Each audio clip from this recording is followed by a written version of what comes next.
afternoon.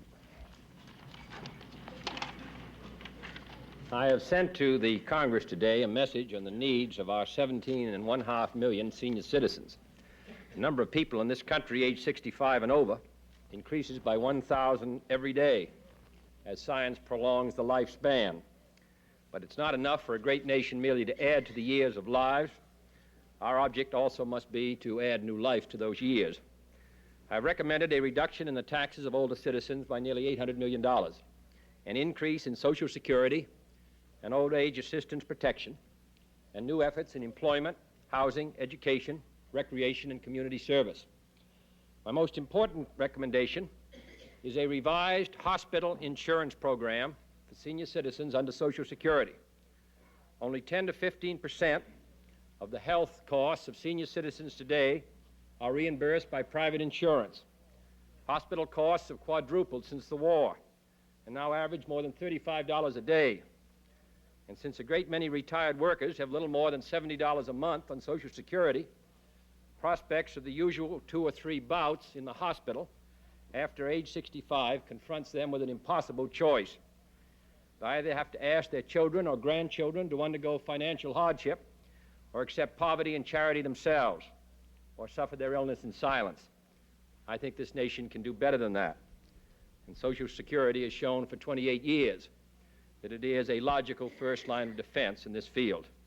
The revised bill would give every individual the option of selecting the kind of hospital insurance protection that will be most consistent with his budget and health outlook. It would be administered without any interference with medical practices, much as Blue Cross is administered today. It would include a special provision for those who do not have Social Security coverage. I feel very deeply that this legislation should be enacted this year if we are to fulfill our responsibilities as a great free society. There's one other statement I wish to make. The New York newspaper strike is now in its 75th day. The situation has long since passed the point of public toleration. The essence of free collective bargaining in this country is a sense of responsibility and restraint by both sides, not merely an effort by one side or the other to break those who sit across the bargaining table from them. It is clear in the case of the New York newspaper strike that the local of the International Typographical Union and its president, Bertram Powers, insofar as anyone can understand his position, are attempting to impose a settlement which could shut down several newspapers in New York and throw thousands out of work. Collective bargaining has failed. Most intensive mediation has failed. This is a situation which is bad for the union movement all over the country, bad for the newspaper managements, and bad for the New York citizens, more than 5 million of them, who are newspaper readers. In my view, one solution to this prolonged strike, if no immediate progress is made, would be for the striking printers, companies, and other involved unions to submit their differences to independent determination of some kind. I cannot see any other alternative which at present would bring about a solution to this critical labor dispute, which has already had a vital effect on the economic life of this great city of New York. Mr. Collins? Could you elaborate on what is meant by all necessary action to prevent attacks on our shipping by Cuba-based planes? Yes, I've asked the Department of Defense to make any necessary revisions in standing orders so as to ensure that action will be taken against any vessel or aircraft which executes an attack against a vessel or aircraft of the United States over international waters in the Caribbean. In the same vein, taking your announcement about the message from the Russians on removal of some of their troops and this incident involving the shipping boat, which has produced some very loud reaction in Congress, including Speaker McCormick saying it's an act of aggression, Senator Russell advocating a hot pursuit policy. These two things together, how does it affect the net situation with Cuba? Are we better off or worse? Better off or worse than when? Yesterday? Than before the Russian message was received, or before this fishing boat incident? I don't know whether these two matters can be that clearly linked. I think that we're very interested in seeing the withdrawal of Soviet troops from Cuba, and we will be watching the progress that's made in that area over the next 3 weeks. I don't think we know the full reasons behind this attack on this vessel, whether it was a deliberate decision by the Cuban government or a decision by the pilots involved. In any case, I think we've made it very clear what our response will be, and we would hope that this response would make any future attacks such as this unlikely. President, does the fact that the note of protest was sent to the Cuban government mean that the United States government holds the Cubans accountable for the use of MiGs instead of the Russians? Yes, these planes came from Cuba and flew under a Cuban flag, and therefore, unless the Soviet Union should claim that they were flying them, we would hold the Cubans responsible. Mr. President, could you tell us... Horner? Thank you, sir. Sorry. The USIA is keeping secret so far the prestige polls about United States prestige abroad, which you referred to last week. Do you think that is justified, or might you direct them to release those polls? No, I don't. There are some polls which would probably be not in our interest to release. They really go to the polls which may have been taken, which involve the personalities of other countries, policies of other countries, which might provide some diplomatic embarrassment. There is no poll involving the standing of the United States or the standing of any political figure in the United States that would be embarrassing to release. We are, I think, going to have USIA is going to have a conversation with Congressman Morse and also with the ranking minority member and go over the polls. If it seems to be these polls will be available to any member of Congress, most of them could be released at any time. There are several which would be unwise to release, but which do not involve the prestige of the United States. So that I think that at periodic intervals we will be able to release really all polls unless they involve directly the interests of the United States. And I would not think that any poll dealing with the prestige of the United States would involve such an interest. So we'd be glad to release those at periodic intervals. Mr. President, Yes. Today's incident, sir, has caused some people in Congress again to say that the rocket firing proves that the Soviet weapons in Cuba are not defensive. Will this incident cause the administration to reevaluate its definition between offensive and non-offensive weapons? Yes, I think we made that very clear. When we're talking about offensive weapons, we're talking about weapons which have the capacity to carry great damage in the United States. Bombers, particularly missiles. A MiG, with its rather limited range, is not regarded ordinarily as an offensive weapon. And the attack which took place on this vessel, which was lying in the water, and which did not, as I understand, carry any flag, was relatively, was about 40 miles or so off the coast of Cuba. I don't think that that changes our definition. Mr. President, Yes, excuse me, yeah. the hospital plan that you just discussed, of course, failed of passage in the 87th Congress.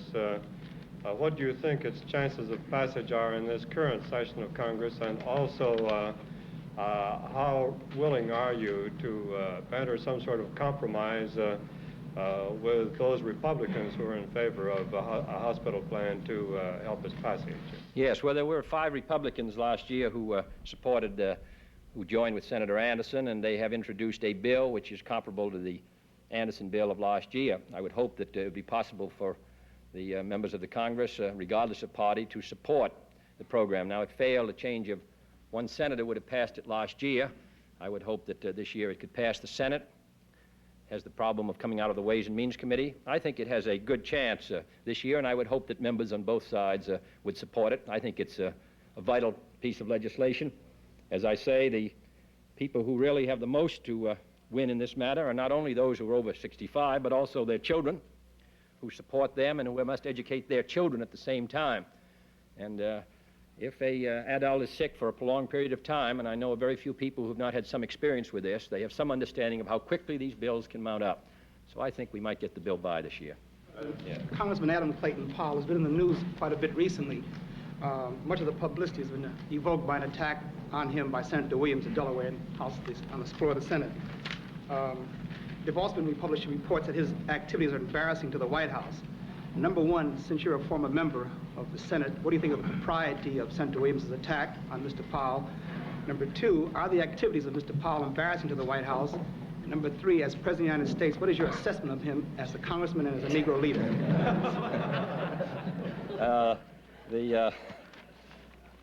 I would not comment on the dispute between Senator Williams and Congressman Powell. Congressman Powell has proved in his life that he's well able to take care of himself. And number two, I've not been embarrassed by Congressman Powell. Number three, I would not attempt to rank congressmen. I think that what I am most interested in is the passage of legislation, which is of benefit to the people. I thought last year that committee did a good job in House Education and Labor Committee in passing out bills which were very useful. Minimum wage, the education bill. I would hope we'd have the same kind of record this year, and I think that's the best answer to any attacks, and I hope that the chairman holds that same view. President? Yeah. Would it be possible to say, sir, in the event of future attacks upon our shipping in the Caribbean, whether we would turn to the doctrine of hot pursuit? I would prefer to leave our status as I've described it and to make judgments as they come along. We've made it very clear now that the United States will take action against any vessel or plane which attacks our planes or vessel. What the details of those standing engagements, I think, can wait on events. But there will be an initial response. How far the pursuit would go and all the rest is a matter which I think the Secretary of Defense, the Joint Chiefs of Staff, the Secretary of State, we all might consider as the situation develops and as we see whether today's action was an isolated incident, the result of a pilot decision, or was a deliberate decision by the Cuban government which forecasts other attacks. I would think when we've got a clearer pattern, then we could make a judgment on whether hot pursuit should be carried out to the shores of Cuba. Yes, that's great. Mr. President, the practice of managed news is attributed to your administration. Mr. Salinger says he's never had it defined. Will you give us your definition and ask us why you find it necessary to practice it? You are charging us with something, Ms. Gray, and then you're asking me to define what it is you're charging me with. I think you might. Let me just say that we've had very limited success in managing the news, if that's what we've been trying to do. And perhaps you'd tell us what it is that you object to in our treatment of the news. Are you asking me? Yes. Well, I don't believe in managed news at all. I thought we ought to get everything we want. Well, I think you should too, Ms. Gray. I'm for that.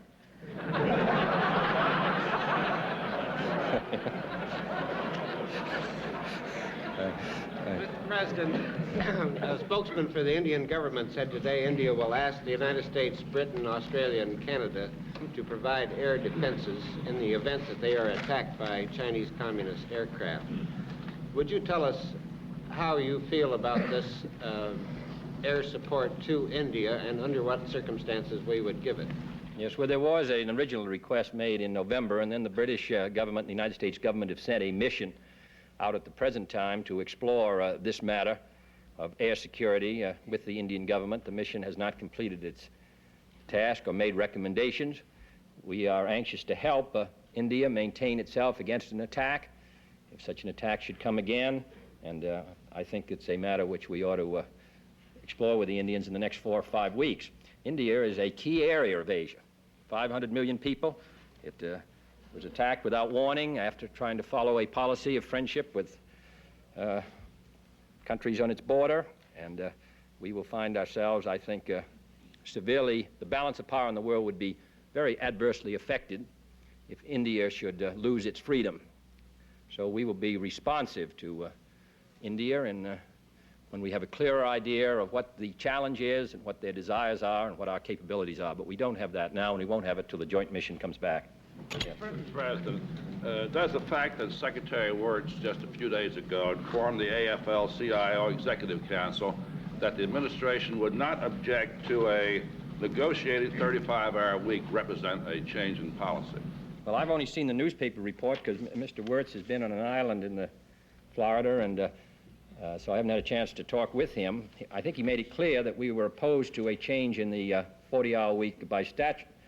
I would be very reluctant to see any change in the by negotiation of the 40-hour week to 35-hour week, if it was going to substantially increase the cost of the labor cost per unit of production, if it was going to make it more difficult for us to compete abroad, if it was going to launch an inflationary spiral of wages and prices in the United States.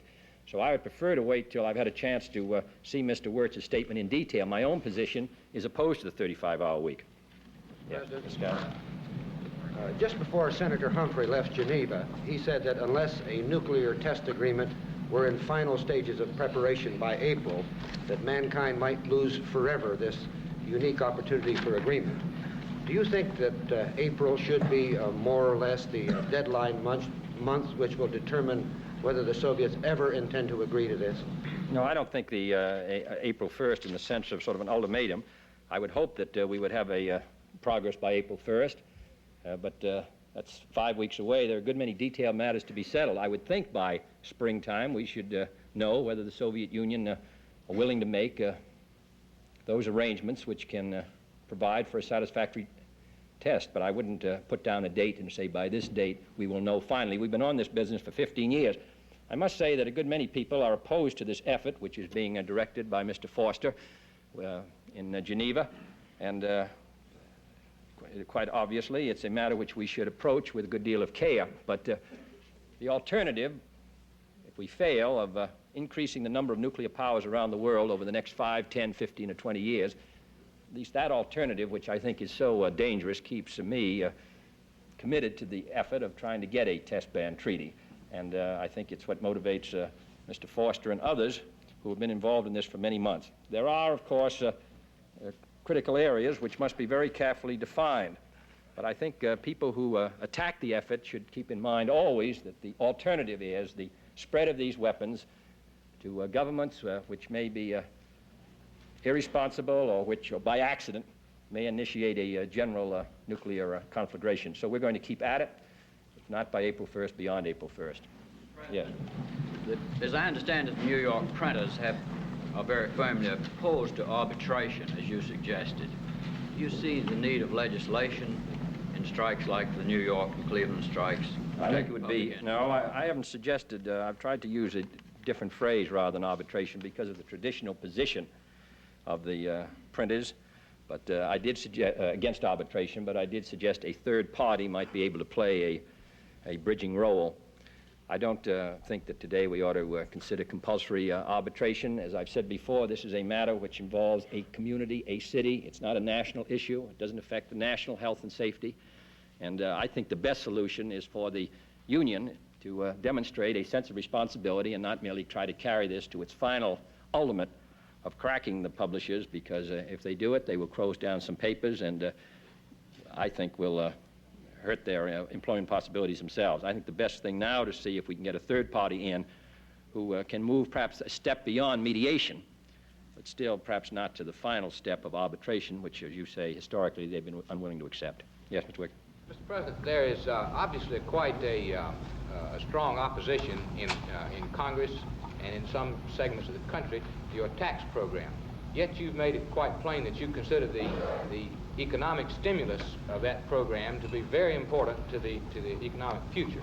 Well, now, in the event that the program is cut down to the point where that stimulus would not be forthcoming, what alternatives are there in preparation, and would these include a large increase in public spending? Well, I would think that we have a number of programs which we've sent up since the first of the year, retraining and youth employment and all the rest, which will be of help. But I think the most useful thing can be the kind of tax cut that we've suggested. I quite agree that it ought to be large enough to do the job. And I think that the expenditures which we're now making, plus the proposed tax cut, plus the revisions, I think will give us a stimulus to prevent the kind of downturn I talked about last week. My judgment is we're going to get the tax cut. There isn't any doubt that the NAM want a tax cut of a certain kind, the AFL-CIO want another, the CED want a different kind, some economists want another kind, but at least there is a consensus that there should be a tax cut. There is majority support, in my opinion, among those who are closest to the economy, who understand it the most, there should be a tax cut. What they're arguing about is who should get the cut and how it should be divided. But I think the Ways and Means Committee and the Senate Finance Committee can deal with that task. I believe we're going to get a tax cut because I think the argument is overwhelming in favor of it, and those who oppose it would have to take the responsibility for any deterioration in the economy which might come about over the next months, or rather years, because the prospects still look good for the economy now, but would have to take the responsibility, and I would think they'd be reluctant to take that responsibility in view of the pattern of the economy in the late 50s. President. Mr. President, do you have any comment on our recurring difficulties with Haiti? No, but it is a very critical situation in Haiti. Very. Mr. President, now that the Soviets apparently have agreed to remove some of their troops from Cuba, do you feel that you should press for the removal of the remainder of the Russian troops in view of the fact that if they leave without their weapons, that these weapons will fall into the hands of the Cubans themselves? Yes, well, I would think that we've indicated very clearly that we would find it difficult to accept with equanimity a situation which continued Soviet troop presences in Cuba. I think we've made that very clear. Now, there has been, as I've said, a series of withdrawals of missiles, planes, and some men. We have to wait and see now in the coming months, and we'll continue to work on the matter as we have over the last 4 months. Yeah. Mr. President, you met with New England and Western senators about a month ago and promised them an answer on their request that you impose further restrictions on imports of wool textiles. Have you reached that decision? Well, we have discussed the problem of wool imports increasing from about 17% up to 21 or 2%, and then danger of going to 25%. This is a matter of concern. On the other hand, the countries which are exporting to the United States are very anxious to maintain this market. I get periodic meetings from chicken growers who are anxious for us to provide a free flow of chickens into Western Europe, and from other members of Congress who are anxious for us to prevent a free flow of textiles into the United States, others who wish us not to limit the importation of oil, others who wish us to encourage the exports of various other things to the market. It's quite difficult to get a balance, but that's what we are attempting to do, and Governor Herter is working on it, and we are attempting in this rather varied economy with interests, some of which wish to encourage exports, some of which wish to diminish imports. We are attempting to get a fair balance. Quite obviously, we cannot have it all our way and just export without accepting some imports.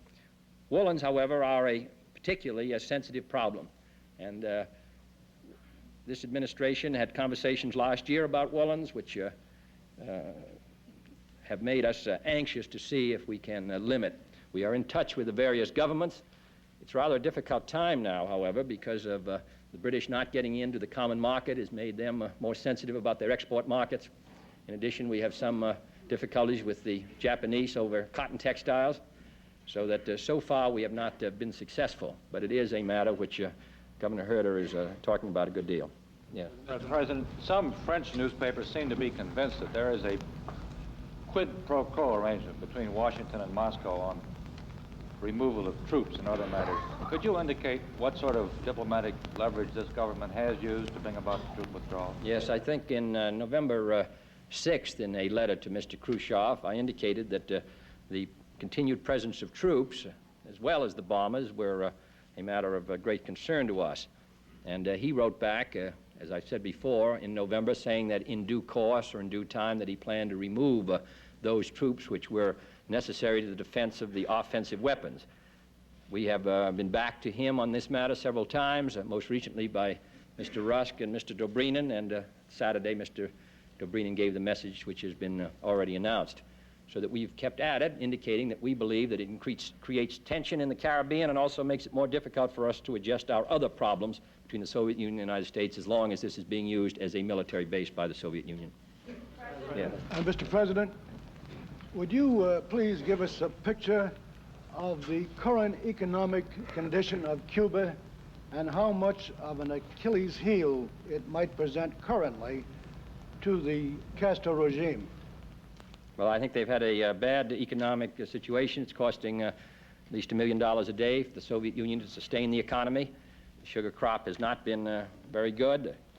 Even though the world price of sugar is up, they've had other economic difficulties. It is not, in my opinion, an ornament of the communist system. Those in Latin America who may have been attracted at the beginning by whatever elan that Mr. Castro had, I should think would be disillusioned by the economic deterioration which has taken place in the island and which is obscured to some degree by Soviet subsidies. Yeah. You indicated in answer to a previous question that you have told Mr. Khrushchev that it would be difficult to solve other problems until we have the Cuban problem settled. I wonder if you could tell us what other problems may be solved after the Cuban problem. Well, we've got a good many matters which are of concern to us. I didn't put it quite that way, but there are a good many matters involving disarmament and all the rest, matters which we're now in conversation with, and quite obviously what happens in Cuba affects our ability to work out equitable arrangements with them. We are, you can go all around the world, and the Soviet Union and the United States are in discussion or in disagreement, beginning with Laos all the way through Europe, Latin America, and other places, in space, on the ground, underground. A problem that could be settled, and if so, perhaps how? I don't know whether Berlin, an equitable solution can be worked out in Berlin. We don't know. That's a matter which has been considered, and as you know, we've had, over the past 2 years, exploratory talks to see whether serious negotiations could be undertaken, but we've never found that these talks have indicated that there was a basis for an accord about Berlin. At the present time, this question of further exploratory talks has come up, and we are now considering whether there is a satisfactory basis for negotiations. I make a distinction between the talks and negotiations, but we've not been able to reach any understanding with the Soviet Union on some of the basic principles which we believe, acceptance by them, which we believe essential for the maintenance of the viability of the city. President, can you tell us how the Nassau Pact jibes with the new reports that are making the rounds now about a surface fleet of NATO nuclear weapons? And can you tell us whether there's any difference in the difficulty it might be for you to get permission from the Congress to share either the warheads or the nuclear-propelled shipping? Well, the principle of the Nassau Accord would carry whether it was a submarine or a surface ship. There are technical advantages and disadvantages to both. The surface fleet could be probably more easily multi-nation manned. It would come sooner. It would not involve a balance of payments loss for the countries which would be involved, as the ships could be built there as well as here.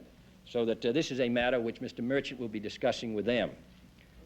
I mean on the matter of getting permission from the Congress. Would not the Congress have to approve American I think warheads? the Congress should approve any arrangement which is made which is as important as this, whether it's a submarine or whether it's a surface ship. In my judgment, this matter should be submitted to the Congress and to the Senate, and we would plan to do so, because regardless of any legislative limitations, I think it's an important matter which the Congress should have a chance to give its views on. Mr. President, what basis do you have, sir, for your belief that a test ban treaty would inhibit the proliferation of nuclear weapons? And if you got a test ban treaty, how would this be used in the case of France?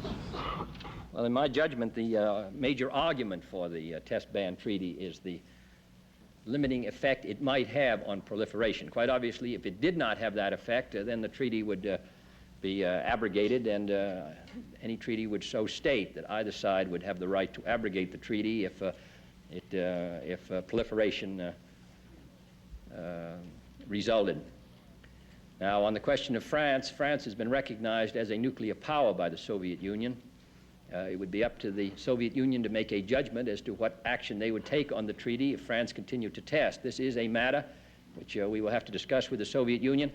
In addition, we are concerned about other countries testing, so that we would have to, the Soviet Union, the United States, and the Great Britain would have to make a judgment as to the position of France after consultation with France, and would also make a judgment as to what action we might take if other countries tested. There is no guarantee if we sign a nuclear test ban that it will end proliferation. It is, however, our feeling that the Soviet Union would not accept a test ban unless they shared our view that proliferation was undesirable, and it might be a weight in the scale against proliferation, and I so regard it. Now, we're quite far apart on the details of a test ban treaty. even if we get the test ban treaty, it may not have the desired effect. But in my opinion, it's very much worthwhile making the effort, and we'll continue to do so. President, Yes. in view of the action of the Cuban MiGs in firing on this two-man shrimp boat, is the government making an inquiry as to the possibility that this may have been the fate of the Sulphur Queen, the industrial tanker, which left Beaumont on the 2nd of February and has not been heard from since the 3rd of February? Well, you've no information that that's the reason. Certainly you would examine it, but we have no information. Yes. Secretary McNamara, I believe. Yes. Secretary McNamara has testified that we have intelligence that in Russia they have hidden missiles and hard stands underground. Have you explored the possibility that perhaps we might have those in similar sites in Cuba that would not show up on the aerial reconnaissance? I think that Secretary McNamara himself stated that he felt beyond a reasonable doubt that that situation did not exist. Yes. Yes, Raymond? Yeah. Mr. President, the Defense Department announcement on the incident in the Florida Straits said simply that the MiGs fired near the shrimp boat. Correct. And you used the term attack. Now, did these MiGs attack the boat and miss, or did they harass the boat? That's I don't think we have the answer to that question. I think the shots came within, 40 yards of the boat. Whether that's, I would think if you're on the boat, that's regarded as a as an attack. And whether they were trying to hit the boat or whether they were merely attempting to target practice, all these things, I think we'll have to look at the next day or so. Thank you. Well, I think we're going to have to expect more of this as our timidity shows through more and more. The refusal on our part to have intercepted those MiGs last night, I think can be interpreted by the Russians and the Cubans alike that we don't intend to do anything about any force that the Russians or the Cubans use, and I hope I'm wrong. I hope the President comes out in a strong statement protesting this overflight of our property, and that he threatens with full purpose of executing it that we will intercept and shoot down any aircraft that approaches the shores of the United States.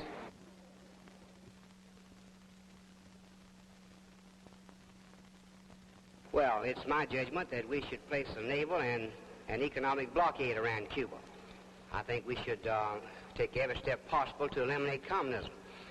If this doesn't get results, then I think we should cancel diplomatic relations with Russia and the other communist countries.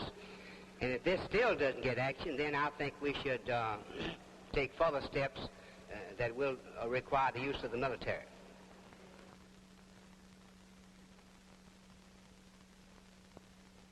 My own view is that if they do not have the authority to return fire, they ought to have it.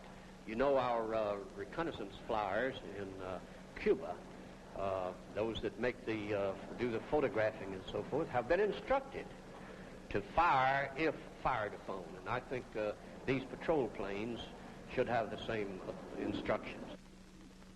There is some question whether the Cuban planes intended to actually hit the shrimp boat and sink it or not. Because if they intended to sink it, they were pretty poor shots because the boat was not hit. They fired in front of it and behind it, or using good nautical terms, fore and aft, but did not hit it.